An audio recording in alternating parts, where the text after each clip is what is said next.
Sopi Sunset Library yang terletak di pinggir pantai Lampuk, Aceh Besar ini menjadi salah satu lokasi favorit bagi anak-anak.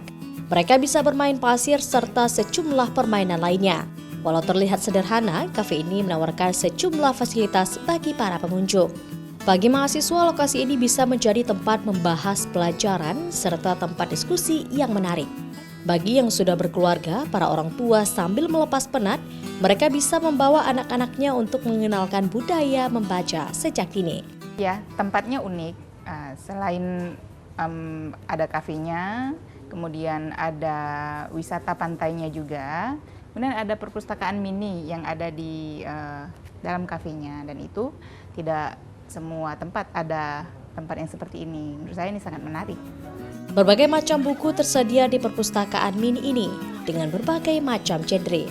Sambil menunggu anak-anak bermain atau mandi laut, pengunjung bisa menikmati bacaan sejarah tentang Aceh serta buku menarik lainnya.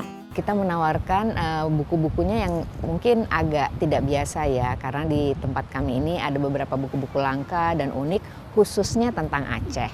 Jadi harapannya ini tidak hanya segmennya itu dari anak-anak sampai orang tua, bahkan sampai yang lansia ya, karena mudah-mudahan bukunya bisa kita sediakan untuk segala usia.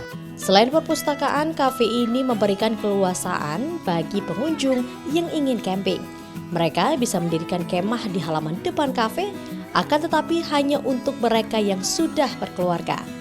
Selain itu, bagi pecinta surfing, Lampuk menjadi salah satu lokasi favorit untuk olahraga air ini. Selain tempat bermain untuk anak-anak, di sini juga menyediakan beberapa alat musik yang bisa dimainkan oleh siapa saja. Liburan kali ini ditutup dengan bermain piano sambil menikmati matahari terbenam. Kami merekomendasikan Anda untuk datang dan nikmati akhir pekan di Sopi Sunset Library. Davi Abdullah, Kompas TV, Aceh Besar.